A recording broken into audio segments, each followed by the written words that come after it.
Welcome to the Sound of Midnight. I am Tyrell Moyd, your host.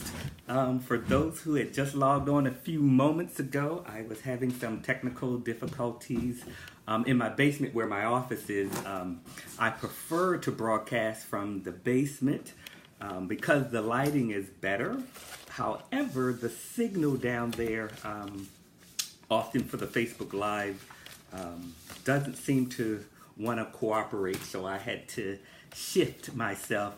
For the Sound of Midnight, we talk about the sound, the shift, and the setting free. So I had to shift in order that I could be set free to deliver what I have for you tonight. Thank you again for joining me here on the Facebook Live and on the conference line here tonight, Wednesday, June the 6th. It's June already. And then we're, of course, moving into Thursday morning. Tonight, I would want to raise Mark 5, verses 35 and 36. And this is from the New Living Translation. It says, while he was still speaking to her, messengers arrived from the home of Jairus, the leader of the synagogue. They told him, your daughter is dead. There's no use troubling the master now. But Jesus overheard them and said to Jairus, don't be afraid, just have faith.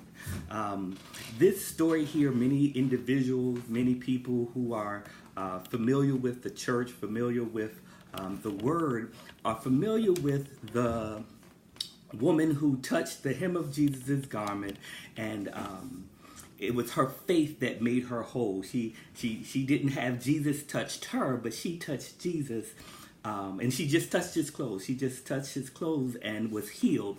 So many of us are familiar with that story, and there's few who are less familiar with the story of Jairus and his daughter.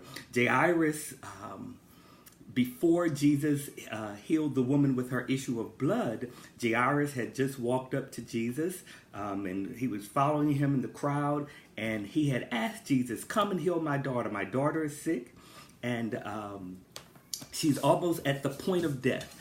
And Jesus said, yes, I will go with you to heal your daughter. And on his way is when the story is interjected from the time Jairus approaches Jesus and and makes the request for his daughter to be healed. On their way to getting that done, is sandwiched in between there is the story of the woman with the issue of blood. And the first thing I want to point out that often on our road to our purpose, there becomes distractions. There becomes things that come up that distract us from our purpose. And I've learned that those things that distract us are not always bad things. We can be distracted by things that's related to ministry. We can be distracted by helping. We can be distracted by serving others. So the distraction doesn't always have to be something negative. It doesn't have to be something that is bad, but it's still something that's keeping us from our purpose. So I can be doing good and still not be on purpose. I can be doing things that are right and it still not be my purpose. So here he was distracted from the purpose. The purpose, or the mission was to heal Jairus' daughter. But we don't have to even get worried with the distraction, because we understand that as believers, there are no accidents. There are no coincidences. That the steps of a good person are ordered by the Lord. So even what seemingly is a distraction, if our steps are ordered by the Lord, then even those distractions are in the right plane. They're in place. But here it says that after Jesus now has healed the woman with her issue of blood, and he's still speaking to her. Verse 35 says, while he was speaking to her, messengers arrived from Jairus' house, and they said, don't even bother Jesus because your daughter is dead. And the second thing I want to point out here, not only do we have to deal with distractions, we also have to deal when we're living our life on purpose. So I want to tell y'all, I did not have a title when I wrote this, but it's coming to me now, and it's our purpose. So even when we are on our purpose, we are also faced with negative people, negative thoughts, negative situations, negative things that come up. And actually, sometimes the negative things that come up, they don't always even come from a negative place. They don't always come from a nasty place. Often those things that are negative are just information of reality. It's just real. It was just real that his daughter was dead. So they weren't giving him the news. So although it was negative news, they wasn't giving it to him with a negative intent. So it was just real. It was just reality. And sometimes we have to face those different realities. The job sometimes calls for someone who has a higher educational level than we possess. That's just reality. There are times when we really just don't have enough money in the bank to cover all of our bills. That's just the reality. Sometimes it's not from a negative point of view, although the situation may seem negative. It's not always from that negative place. But we can rest assured that even when it is negative in the physical, that's when spirit steps in. Because at the end of verse 35 and leading into 36, it says, then they told him, they're talking to Jairus, these are the messengers, they're talking to Jairus, and they said, your daughter is dead. There is no use troubling the teacher now. But Jesus overheard them and said, so that points out that although those negative things come and all those situations that arise are reality, that's when spirit steps in. And spirit says, I don't see as a man see it, but God sees our heart. God sees beyond our natural situation. Spirit says, don't be afraid. Just have faith. And the reason Spirit can tell us to just have faith in the midst of the negativity is because Spirit has planned for us. Spirit, God has a plan for our lives. And I Googled here where Jesus starts off with fear not. And I Googled fear not and don't be afraid. And it is listed that, it is said that don't be afraid or fear not. That command is 365 times in the Bible. Now, I'm going to tell y'all, I didn't look it up. I'm going according to the word of Rick Warren. But there are 365 times in the Bible where it says, don't be afraid, or where it says, fear not. So more than the command to love, more than the command, the other commands, the greatest command is to fear not. So there's something here that grips us when we face our fears. And notice here, I want to back up just a little bit, that it says that the messengers were speaking to Jairus, and Jesus overheard it. Jairus didn't even get a chance to respond before Jesus stepped in, before Spirit stepped in. Spirit then raises up in the midst of our reality and tells us, wait a minute, don't be fearful, because Spirit already knows it's our human nature, it's our human emotions. When we're faced with things that become uneasy, when we're faced with the unknown, when we're faced with problems and situations, fear is a human nature for us to become fearful. So Jesus says here to fear not.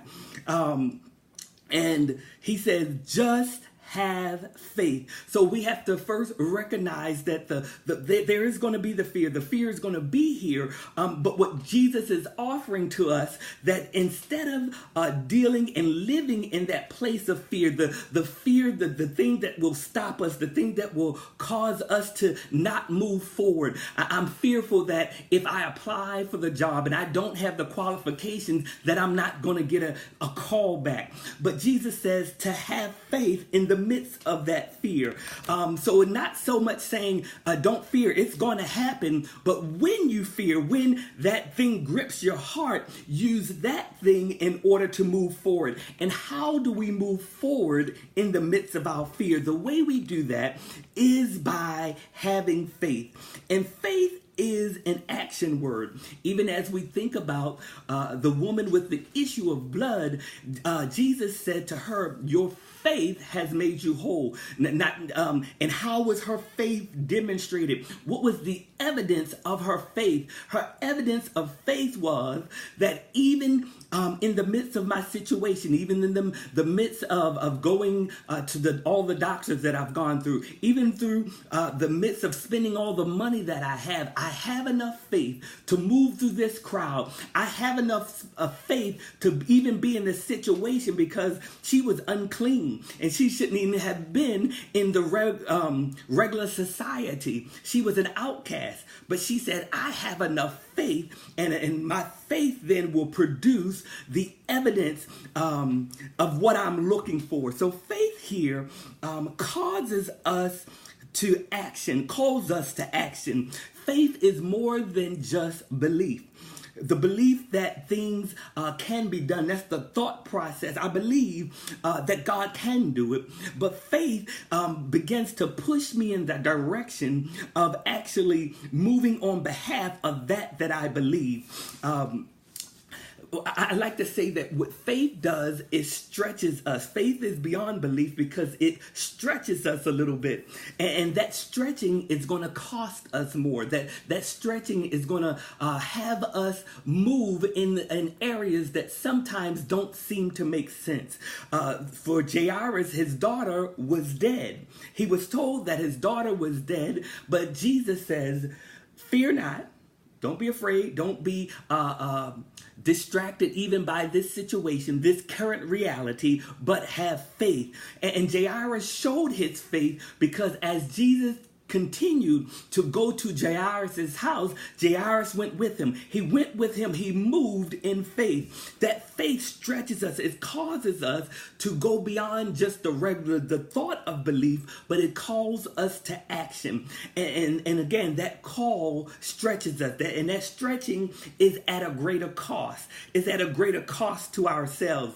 My friend Sean and I were in the shoe store a few weeks ago. And as we went to check out, there were some shoe trees on the shelf, and he has been looking for those shoe stretchers. So there was a set of shoe trees, the things that you just put in your shoes to help keep the shape. There was a pair, and that pair was at a certain price. But the shoe stretchers, they were sold separately, and the cost of one stretcher was the same price as the shoe trees.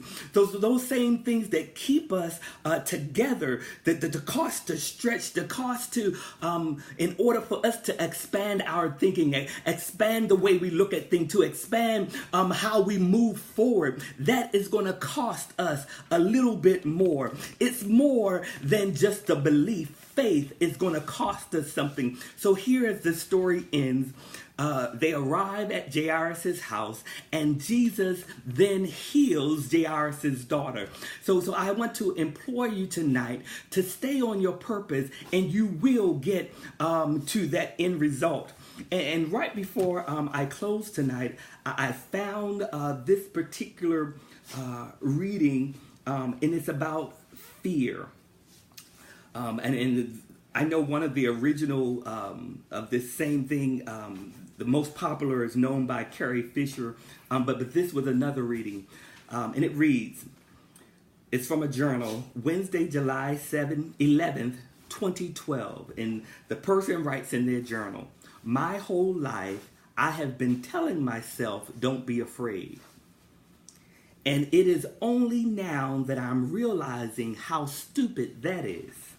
Don't be afraid. It's like saying, don't move out of the way when someone tries to punch you in the face. Don't flinch at the heat of fire, or don't blink. Don't be afraid is not humanly possible.